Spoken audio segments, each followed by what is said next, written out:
Part of the general report at the end of this session. But I'm pleased to hear that you've approved 140. I invite the Honorable Mr. Chief Justice to give us a 5 minutes briefing.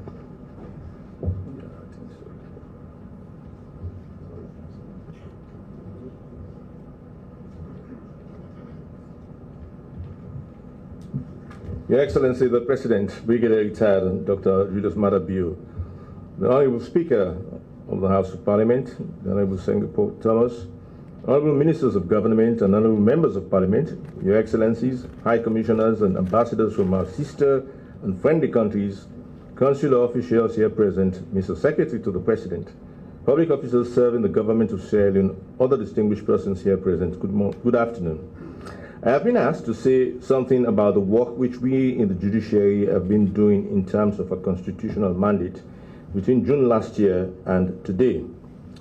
First, last year we made sure we were ready for elections, and we held 2 residential retreats, one at Radisson Blu, Aberdeen, and the other at the place Tokyo, where we were able to go through the Public Elections Act 2023 and all the related constitutional and statutory instruments which have been promulgated by Parliament. We brought judges who were experts in handling election petitions from Ghana and Kenya with the assistance of the Attorney General Alliance, AGA, well known internationally for assisting developing nations like ours in providing training in all aspects of the law when needed. The retreat was a success. Excellent guidance was provided as to how we should deal with not just challenges to the election of the President, but also challenges to the election of MPs and of mayors, chairmen and councillors of local authorities. The training was immensely useful and beneficial as the learning was gained from judges in sister republics like ours, which had caused to deal with election results challenges. We also received training in how to deal with criminal cases dealing specifically with elections, such as impersonation during the registering for elections processes, and the use of violence at elections. All of this was intended to put us judges and magistrates in a state of readiness should cases be brought before us in any of the courts on any matter relating to the 2023 election cycle. The elections came and went. There were a few criminal cases of a minor nature, but there were no election petitions. Parliament had already passed into law the necessary constitutional and statutory instruments to govern the district block proportional representation form of election, under which all the anticipated elections, save the presidential elections, would be held pursuant to Section 38 of the Constitution of Sierra Leone 1991 as amended. But the learning gained during these training workshops will still be useful if and when we decide to return to the single-member constituency election process in the future. Post-elections, work continued as before. The appellate courts, in addition to their regular dockets, had to deal with appeals from findings of the 3 commissions of inquiry set up by government. Some of the judgments have been delivered, while the remaining ones will be delivered as soon as possible. We have been listening to the complaints of those who were found wanting by the findings of the respective commissions, and we are doing our best to ensure the early delivery of the outstanding judgments. In order to give context to the issue of delays in delivering judgments in these specific appeals, the judges who have sat on these appeals have to sit on several other appeals of equal importance to the parties in them. Some of them, because of the relatively small number of judges, have also to sit on cases brought at first instance to the High Court. They also have to hear appeals from magistrates' courts. Their respective schedules are therefore very hectic. Another thing I think I should mention is that litigation has increased and expanded exponentially. Notwithstanding the increasing use of arbitration by business people and other forms of mediation, litigation in the courts is on the increase. Everybody seems to want his or her day in court. Mediation in cases heard in the Commercial and Admiralty Division of the High Court is compulsory, but 3/4 of cases which have gone through this process end up going into full-scale trial. Usually, we do the assessment of work done during the course of the year, but for the purposes of this presentation, I asked the Master and Registrar to come up with some of the statistics, and I'll refer to them shortly. The same increase is notable in cases in the magistrates' courts. Every individual has a right to bring a private prosecution in the courts. So it turns out that a large number of the criminal cases which come before magistrates are brought by private individuals. Abusive and insulting language cases, being duped by 419ers that he has a scheme for traveling to the now favorite destination of Canada or Australia, or he has a house for sale or for rental. all of these cases have to be heard and determined by a court. During the period under review, the following number of cases came up for hearing. Western area, 1,135 traffic cases, 2,505 private criminal summonses were issued for hearing in the magistrates' courts. There were 1,538 public prosecutions, that is, criminal cases brought to court by the police. In the High Court, there were 50 anti-corruption criminal cases and 450 other criminal cases. Also in the High Court Civil Division, 2,086 cases were filed by lawyers. The Sexual Offences Court, which is also a part of the Criminal Division of the High Court, had to deal with 207 cases. 104 cases were filed in the Commercial and Admiralty Division of the High Court. 61 cases came up for hearing in the Supreme Court, and 168 appeals came up for hearing in the Court of Appeal. Marke had to deal with 140 criminal cases and 87 civil cases. Bo had 199 criminal cases and 60 civil cases. Kabbalah had 52 criminal cases but no civil cases. Kailão had to deal with 11 civil cases and 83 criminal cases. And Kenema had to deal with 105 criminal cases and 13 civil cases. Sadly and regrettably, we lost to the Honorable Justice Agri last year. He was the judge stationed in Kenema. It meant we were short of one judge. I asked the Honorable Justice Banks Kamara, the resident judge in Kailão, to cover the Kenema High Court. I thank His Lordship for taking on the added responsibility of presiding over another court in another district. Just last month, I asked the Honorable Mr. Justice Sano, the resident judge in Bo, to continue where the Honorable Mr. Justice Banks Kamara had left off, and to deal with all pending matters in the Kenema High Court. I must also thank Mr. Justice Sano for the splendid work he has done in the short period. He has had to deal with, as indicated above, 199 criminal cases in Bo. He now has the added responsibility of dealing with an equally substantial number of cases in Kenema.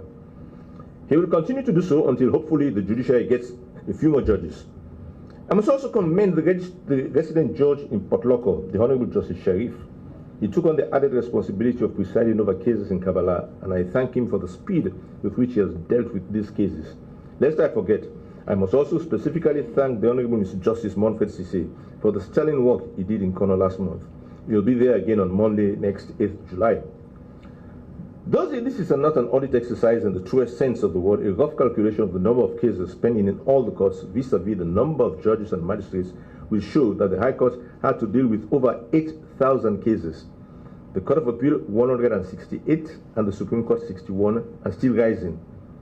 Including myself, there are only 7 judges on the Supreme Court. We do not sit on trials. There are 8 justices of appeal who also sit on High Court cases with 168 appeals to hear. Since I took up office in December 2023, I have tried as best as possible not to assign High Court matters to these justices, save adoption applications, which I now specifically assign to 3 female High Court judges. The aim is to ensure that appeals are disposed of speedily. 9 High Court judges had to deal with over 3,000 cases countrywide, not counting cases carried over from the period before. And more cases have come on board. The ratio also applies to the magistrates. Over 5,000 cases in the Western area alone, with just 12 active magistrates, as Magistrate Gegba has since 1st February this year been engaged in his role as judge advocate at the court martial. That trial hopefully should end towards the end of this month. These are the provisional statistics. Contrary to the generally held belief that the political arm of government governs how cases are dealt with and determined, the vast majority of cases in the courts have nothing whatsoever to do with the government or with senior government officials. Post-election, the business of the courts went on as usual. Then in October, the security apparatus discovered a plot to overthrow the government. Then on 26 November, there was shooting and the jailbreak. The events of 26 November have resulted in a treason trial of the civilians and a court-martial, to which I've also referred to above, of the soldiers. Both are ongoing. As to the commercial, I was asked by the military to accommodate it, to which request I readily acceded. Therefore, they are occupying High Court number 2. This has led to a delay in the hearing of other important criminal cases, but it is likely to end soon. To return to the events of late last year, on 7th December 2023, I was asked by His Excellency the President to act in the office of the Chief Justice during the absence and leave of the Honorable Justice Edwards. I readily accepted the appointment and thanked His Excellency for the confidence reposed in me. I set to work immediately. The most immediate need was to ensure that all cases were speedily heard and determined. The Court of Appeal was reorganized so that unless for some reason a justice of that court could not sit on a particular matter, the bench in any particular appeal would be composed of substantive justices of the court. If in any particular case a full panel of 3 substantive justices could not be empaneled, the most senior judge in the High Court would fill the vacant position, or the most recently appointed Supreme Court justice would head the panel. We were having some difficulty with some appeal court justices having too many High Court matters to attend to, thus delaying the hearing of appeals. The other side of the coin was also true. There were High Court judges empaneled to sit in the Court of Appeal, which resulted in them not being able to sit at first instance in the High Court on many occasions. I'm of course aware of the heavy workload on the shoulders of many of our judges. The cases are many, but the hands are few. I thank my brother and sister judges for the cooperation they have been giving me so far, so as to ensure that we deliver on our mandate of adjudicating cases. The magistrates' courts have also been receiving my attention. They are at the coalface of our interaction with the public. I have earlier alluded to the right of a private citizen to bring criminal proceedings, and as I have stated, this has resulted in the considerable increase in the number of cases requiring adjudication. In addition to my other functions, I have also shared responsibility with other senior judges for the assignment of these cases in the Western area. My aim, as always, is to ensure a fair distribution of cases to all magistrates, so as to ensure each magistrate has something to do. In the provinces, cases go directly to each magistrate, but based on their respective monthly returns, I'm able to keep tabs on their respective outputs. And in this connection about the number of cases and the number of magistrates who preside, I have written to the Honorable Attorney General and the Minister of Justice, notifying him that it is my wish that we start using justices of the peace again to preside over the very simple matters, what we call the abusive language cases. In one particular aspect, I've taken an interventionist position. The widespread trafficking of the drug known as kush resulted in His Excellency declaring that the dire situation should be treated as an emergency. Alarm bells were raised in a particular case where the accused charged with possession of the drug was given a fine of 3,000 leones in lieu of a term of imprisonment. 3,000 leones is actually the maximum fine a magistrate can impose, and this is because over 30 years ago, the then governing NPRC, in the Penalties and Fines Decree 1993, which decree was adopted as an act of parliament in a 1996 act, increased right across the board the fines which could be imposed by magistrates. Some at the time were as low as 10 leones. They were all beefed up, but that was 31 years ago. Parliament needs to do the same once more. Because of this incident, I have directed all magistrates to post in the magistrates' WhatsApp forum, of which all Supreme Court judges and I are members, on a daily basis all cases involving the trafficking and sale of narcotics. In this way, we are able to monitor the way and manner in which these cases are handled on a daily basis. I cannot dictate what a magistrate should or could do. That would be most unprofessional and unworthy of the office I hold. What I and other Supreme Court judges could do is to provide assistance and guidance when and where requested. I have also been paying serious attention to adoption applications. I have urged judges to whom they are assigned to be very scrupulous in dealing with them. The law is still what is laid down in the Adoption Act 1989. The applicant or applicants have to be present in court when the application is heard. There are laws against human and child trafficking. Stiff penalties have been imposed for violations of these laws by the courts. We must therefore do all in our power to ensure that we do not encourage these nefarious activities by allowing adoptions without rigorous scrutiny. Without such scrutiny, we will be aiding child trafficking. The administration itself has been active. Cases in the higher courts are assigned as and when they are submitted to the respective registries for assignment. This is done on a daily basis. The number of lawyers complaining that the files have not been assigned has reduced substantially and drastically. Misplacing of files in the registry has been considerably reduced because of the strong supervisory role now played by judges. Bail for persons accused in criminal cases is one of my strong concerns. I took the lead in the formulation and drafting of the Bail Regulations 2018. I have tried to ensure during this short period of 6 months during which I have been in office in this acting position that the rules are strictly adhered to. My vision is that no person should be wrongfully incarcerated using the law or its processes as a smokescreen. I also have a particular interest in criminal law and procedure. I have led the review of the Criminal Procedure Act 1965 since 2010. It has gone through several reviews under different governments and parliaments. I'm happy to report that it is now receiving the final touches in Parliament. In fact, I was there this morning. My Lord Speaker is also an ardent supporter of the changes in the law incorporated in the bill, and he has ensured that at every stage of his journey through Parliament, I am present to witness his deliberations and to provide guidance. In 1965, my father also was then Solicitor General with Mr. Barton Macaulay as Attorney General in Sir Albert Magai's government, ushered in the 1965 Act. I am happy that nearly 60 years down the line, I have been given the opportunity to bring to birth another Criminal Procedure Act by His Excellency. I have also in the past chaired and participated in drafting several pieces of legislation dealing with various aspects of the criminal justice system and jurisprudence. Once again, I'm happy to say one of them, the new Offences Against the Person Act, to replace the 1861 Act, will soon be forwarded to the Office of the Attorney General and Minister of Justice for finalizing the same. As acting head of the Rules Committee, we will also soon be embarking on reviewing the rules of the various courts. In 2024, we are still using the Magistrates Court Rules 1966, the Court of Appeal Rules 1985, the Supreme Court Rules 1982.